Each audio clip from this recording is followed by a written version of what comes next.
Yo, what's going on, guys? Welcome back to another breakdown. First of all, make sure you guys like the video, subscribe, and also if you guys want to see my bets, they're all posted in the link down below. And you guys can also follow me on Twitter. I post my long shot props and plays over there.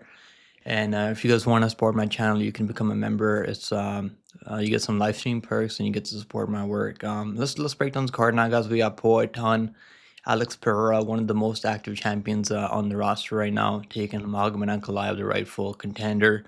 Ankalaev has been waiting for this opportunity for the past probably 10 years. He finally has it. We'll see if he can make the most of it. We also got another banger, co-main event, 5 rounds of absolute war. This is going to be absolute war. Just in case you take it on Dan, the Hangman Hooker.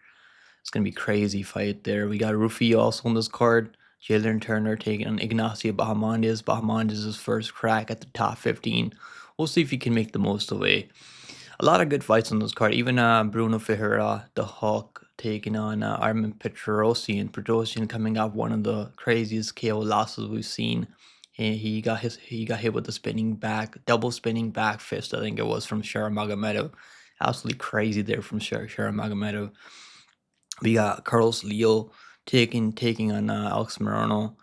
Leal got robbed in Abu Dhabi against Fakardinov pretty bad. Hopefully he can bounce back here. We got Morono Santos taking on Marshall. Morono Santos coming off that insane KO in the Ultimate Fighter. Blaydes obviously taking a Rizvan Kuniev. Kuniev coming over from PFO. He actually fought on Dana White Contender Series last year. I think it was last year. He fought on Dana White Contender Series twice. The first he didn't get signed because he tested positive for PEDs. So we'll see if he can maximize his debut. They're giving him someone ranked in the top 5, Curse Blade. So a huge opportunity for Kuniev here. We'll see if he can make the most of it. We also got Joshua Van taking on Tsuruya. Obviously, Joshua Van was supposed to be fighting Bruno Silva, which was a better matchup for him. Now he's fighting Tsuruya. I don't know where this will get him. I don't think it's going to get him anywhere higher in the rankings, beating a guy like Tsuruya. This is probably a really good opportunity for Ray here. If he can get a win over Joshua Van on short notice, that would be pretty big for him. Let's break down this fight now, guys. Tsuruya obviously taking on Joshua Van now. He's taking this fight on short notice, like I said earlier. He's mostly a grappler, and striking is okay. He made his debut against Carlos Hernandez on and it was okay debut. They were scrambling, they were wrestling, they were grappling. His grappling is pretty solid. I do like his grappling, but I don't think his grappling is good enough where he's just gonna be able to control a guy like Joshua Van. I think Joshua Van has shown us really good takedown defense so far in the UFC. So I don't know if I just see him getting controlled by Ray here. I think it's gonna be really tough for Ray to control him. He might be able to control him in the first round because Joshua Van does start kind of slow sometimes. But he showed really good takedown defense against Cody Durden and just pieced him up for all 3 rounds. It wasn't close at all. And he looked really good, man. Against Chavez, that was a really good fight at UFC Noche. I did pick Chavez there, and he had opportunities to like knock him out. Joshua Van, he does take damage. I mean, we gotta mention that he does take a lot of damage in his fights. But he's mostly a boxer, has ton of volume, has insane cardio, and he gets better as the fights go on longer. So I gotta go Joshua Van on full camp here. He's going to be the better striker. He's gonna land a ton of volume. And he's in full camp here, so I gotta go Joshua Van. I'm gonna go Joshua Van by either a 3rd round TKO or just decision. I'm gonna say decision. I think Ray's pretty tough. Next fight on the card is going to be Curtis Blaydes taking on Rizvan Kuniev.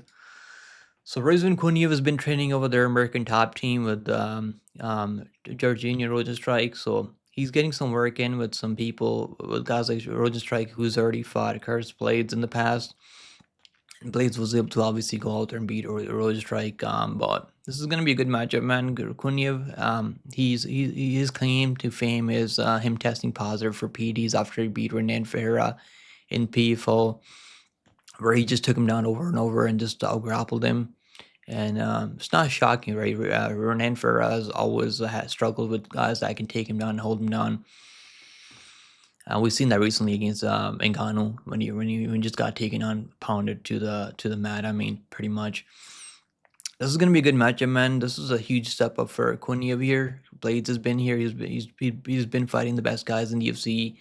He's only lost to some of the best guys in UFC. I mean, he's lost to Ngannou, who's a former champion, UFC former heavyweight champion. He lost to him twice. He lost to Sergey Pavlovich, and he lost to Tom Aspinall, who's going to be the champion in the near future. I have no doubt about that. So, like, Blaydes should win this fight. Honestly, he should win this fight, but he is kind of chinny. He does take damage, and but I gotta go with Blaydes here. I think Blaydes is gonna win this one. Blaydes, I'm gonna say Blaydes wins it by I don't know if he's gonna knock him out. I think Kuniev has a really good chin on him. I can just see Blaydes landing the more damaging shots from range. Maybe he can knock him out, but mostly I just see him controlling the fight. And I think he's gonna be able to just control Kuniev. And I don't think Kuniev's gonna be able to get takedowns on him. Kuniev's gonna have to land something crazy like an elbow or a knee up close. So I'm gonna go Blaydes here. I think Blaydes is gonna get this one done. Next fight on the card is going to be Myron Santos taking on the Fire Marshal, Francis Marshall. Really good matchup here. I mean, these guys are both really young. 24 years old for Santos, 25 years old for Marshall. They're both younger than I am, which is crazy to me. But it's really going to be a good matchup, man. Marshall's been training over their American top team with guys like Moser Evloev, guys like Grant Dawson, even other guys like Gamrod. So he's definitely been working on that ground game because he got exposed really badly against Dogurian, who just took him down and just elbowed him to stop his. I mean, he looked better against Dennis Bajukia. He was able to like control him in the first round, take his back, and like hold him down. Won the first round based of just control. Really didn't land any damage or like do anything major in the first round. Then second round, he was able to like knock him down pretty bad. It was a fast knockdown, but couldn't really maximize on it. And Bazukia was walking him down later and just landing some combinations on him. So I think Marshall, his cardio is kind of suspect though. His boxing is really good. I mean, he was able to piece up Connor Matthews for all 3 rounds in the White Contender Series. His fight against William Gomis was pretty impressive. I mean, he didn't look bad against William Gomis. William Gomis is just a guy that forces people into a low striking output. I mean, he lands barely any volume. He just kind of forces you to miss a lot of shots, and he'll just like play that tick for tack battle on the feet. This one right here, I gotta go with Martin Santos. I do see him being the better striker. I do see him landing kicks from range, and I think he's also has a better clinch game. He's training over there Extreme Couture now. His takedown defense is gonna get better. That's the only loss that he has in his career was in LFA back when he was 21 years old. And he lost to Dan Argueta because Dan Argueta just took him down over and over, just was able to land ground and pound. Because I don't think he had any ground game at back then. But now his takedown defense has been looking really solid. And I do see him stuffing takedowns from Marshall if there are any. Marshall might have success early. He's a guy that has good boxing, so he can land some shots. But I gotta go with Myron Santos.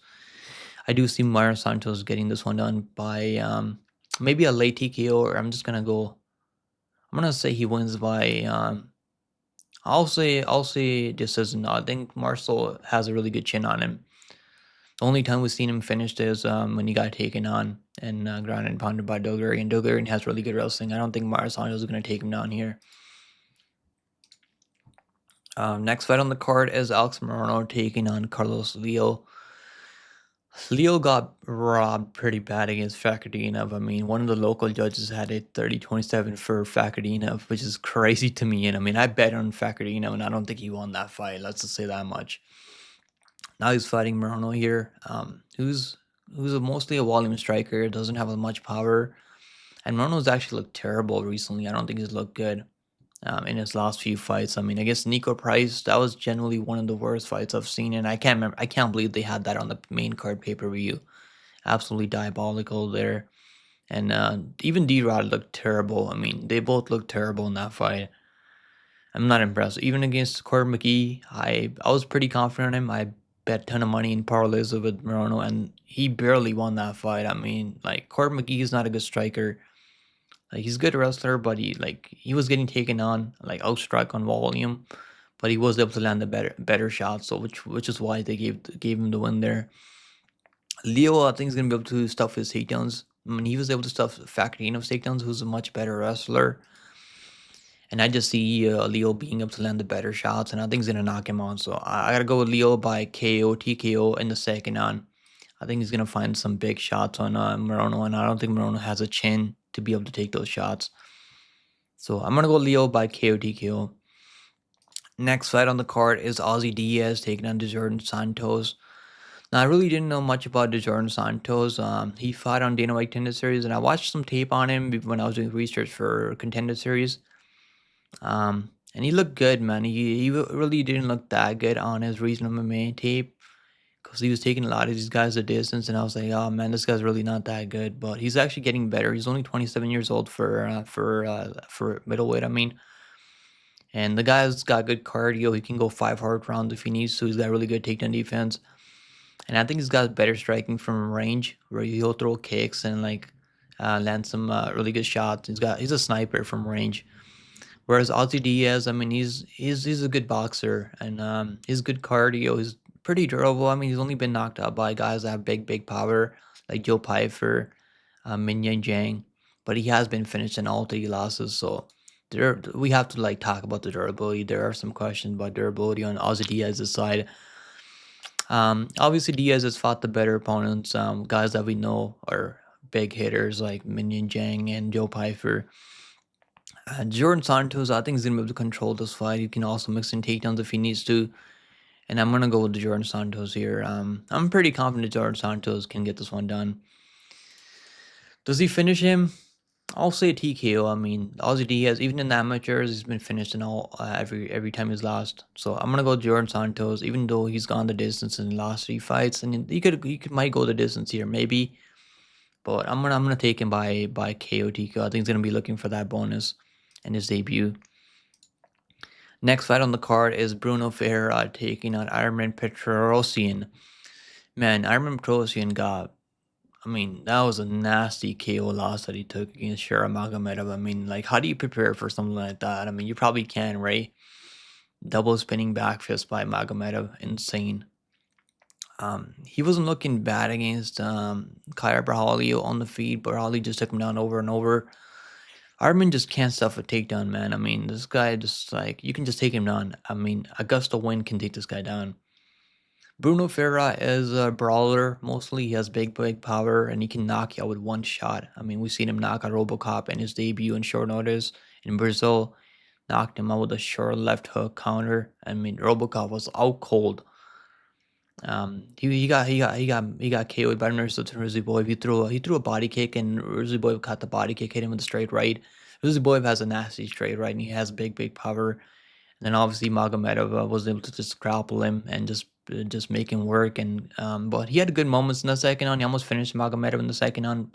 He had him doing the stanky leg chicken dance. I mean, I do think Bruno Ferreira can win this fight. I think he can take him down. If he just chooses to strike with Armin Petrosyan, I think Petrosyan can outstrike him and just beat him on the scorecards, maybe. But I think Bruno Ferreira is gonna have the grappling upside here. He can go for takedowns. He's got really good judo, and we've seen him take down Phil Haas. I mean, I know Phil Haas is retired now, or he might be retired. I'm not really sure if he is retired. But Phil Haas, he was taking on Phil Haas. I mean, Phil Haas is has wrestling background. If you can take down Phil Haas, I have no questions. You can take down Petrosyan here. I think Bruno Ferreira is live for a KO, and also he can mix in the takedowns. He is kind of undersized for this weight class. He's only 5'10". He's short and stocky, but he's going to have a 1-inch reach behind his ear. And Petrosyan, I don't think he's really going to be hitting him with anything that Bruno Ferreira is going to respect all that much. He might be able to just like kick his legs and land some body kicks. He might be able to double him up on significant strikes, but I think Bruno Ferreira is going to be able to have the big moments.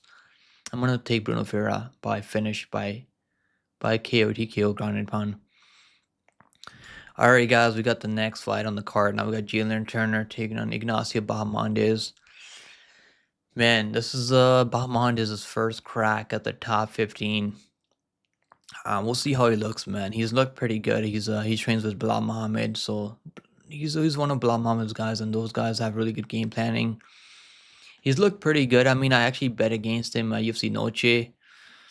I bet Manuel Torres at plus money, and I was feeling pretty good about that because the lines flipped, and Bahamondes actually closed it in as underdog there, and he just made it look easy. I mean, Minotaurs was not on his level at all there.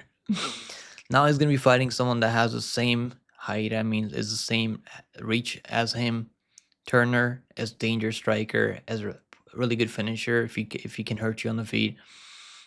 But if you can extend him like past the first 7 minutes, he kind of like just gets really tired. And you can start breaking him, man. The guy's never won by decision in his whole career, ever. That's not really a good sign, right? Like, I don't think is he gonna finish Bahamondes in the first round? We've seen Bahamondes drop before against Ludwig Klein, but you couldn't really get him out of there. Now, I do think Dylan Turner is more dangerous than those guys that he's been fighting recently. He's got okay wins. I mean, Minotaurs in the first round knocked him out. Pretty impressive. Giagos is retired. Trey Ogden is just a grappler. If you can't get takedowns, he's probably just gonna get picked apart on the feed. But he just outclassed him completely there. Honestly, I think Bahamondes is gonna win this fight. Turner, he's gonna be dangerous early in the first round, but I think Bahamondes can like just pick him apart and just beat him on the scorecards. So I'm gonna take Bahamondes to win this fight on the scorecards. I do think he's got the better cardio. He can maybe even mix in takedowns if he wants to. I mean, training with Blaydes should be able to have some wrestling if he needs to use it. That's not really his game, I know, but he's got really good striking from range, and I think his kickboxing is better than Turner.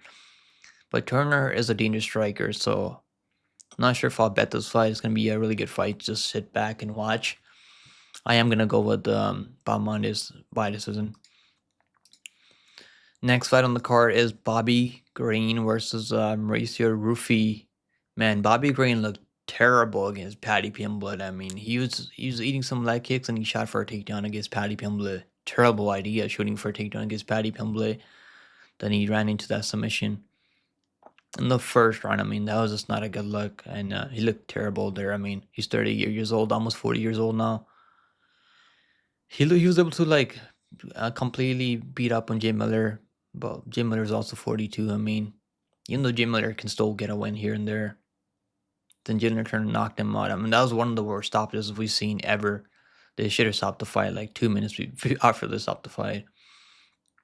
He knocked out Grant Dawson, which is impressive. I mean, knocked him out in the first 10 seconds.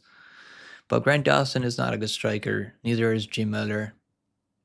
Jim Miller has okay boxing, but I don't think he's got striking like Ruffy. Ruffy's actually got dangerous striking. He's long and rangy for this weight class. He's gonna reach you in his ear, fighting other fighting nerds. Huge step up for Ruffy, but he's fought okay guys on the Reason MMA that are pretty dangerous. So I do see Ruffy getting this one done. I'm gonna say TKO. I think he's gonna knock him out in the first 2 rounds. Next fight on the card is Amanda Lemos taking on Lucindo. So Lucindo is coming off that win over Marina Rodriguez. And I don't think she looked all that impressive. I mean, I picked her there. Blaydes says nothing. I picked her Blaydes in there. And she did not look impressive, man. She's getting picked apart. She's doing the stanky leg. I mean, she's getting hit with knees in the clinch and stuff like that. I mean, her striking defenses are really not that great. And all these girls she's beating, I mean, Karolina Kowalkiewicz should be retired. I don't think she should be fighting UFC. I mean, she shouldn't be fighting MMA at all anymore. Polyana Viena is like, she does OnlyFans. I think she's a part-time fighter right now. And Brogdon Walker is like fucking 80 years old. I mean, I don't know. I don't think she's fighting anymore. She lost to Jasmine Haragui. She was 20 years old, so we gotta cut her some slack there. I mean, she's still young, 23 years old, so whereas Lemos is 37. She came into the UFC at 30 years old, so Lucindo can still make a lot of improvements. I mean, she has a lot of time on her side.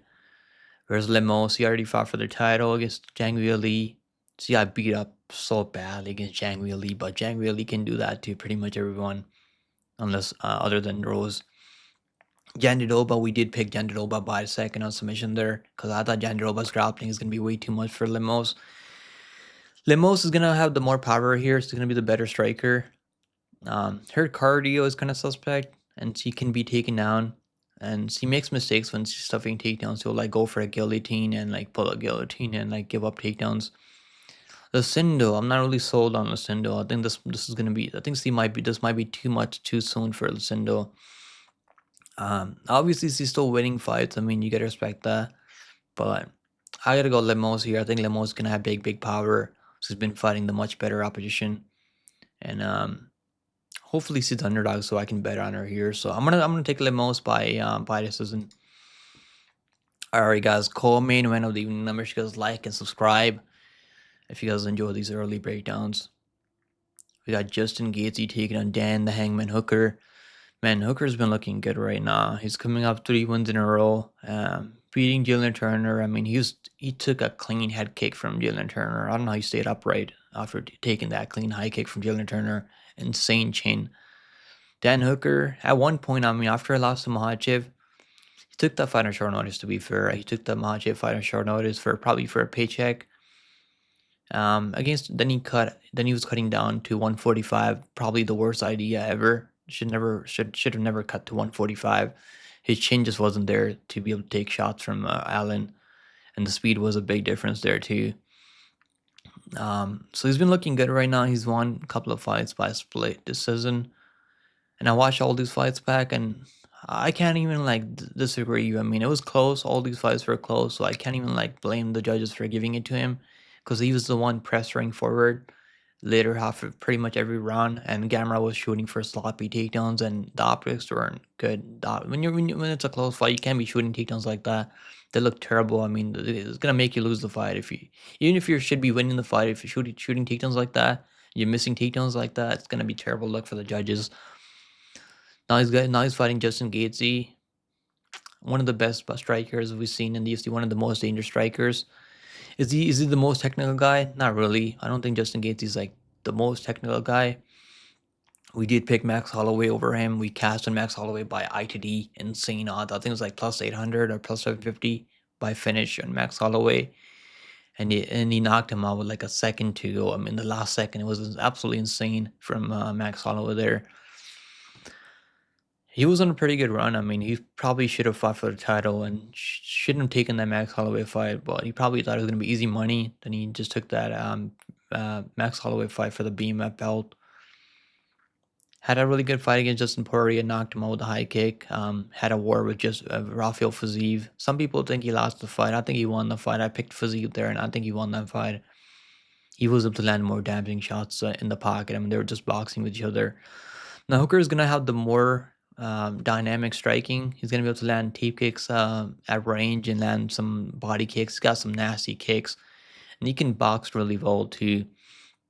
But I can just see Justin Gaethje like having a lot of success landing counters and maybe knocking him down a few times. So it's gonna be a tough fight, man. I'm cheering for both these guys. I like both of these guys. I want to see them both win, which is not gonna happen. It's 5 rounds, by the way, so it's gonna be a war. But I'm gonna go with Justin Gaethje here. I just trust his boxing more than Dan Hooker, and I trust durability more than Dan Hooker. Give me Justin Gaethje by KO TKO. Alright, guys, main event of the evening. We got Poatan Alex Pereira taking on Magomed Ankalaev. Man, Magomed Ankalaev has been doing this damn thing for so long. He could be 21-0 right now. 21-0-1 right now. If he just didn't get caught up in that submission from Paul Craig with like a second to go. That was absolutely crazy. I mean, I can't believe he got stopped with, he tapped out with like a second to go. Insane. But the guy is well rounded. He can do it all. He can wrestle. I know he doesn't wrestle all that much. He's one of the best counter strikers we've seen in the UFC in the past decade. He doesn't take many chances. I mean, that's what I'll say about Magomed Ankalaev. His defense is always on point. I mean, I've only seen this guy drop like one time, and it was by Thiago Santos, who's probably on all the PEDs back in the day. And he was back in the day on all the PEDs, and he was up to beat him by decision, five rounds.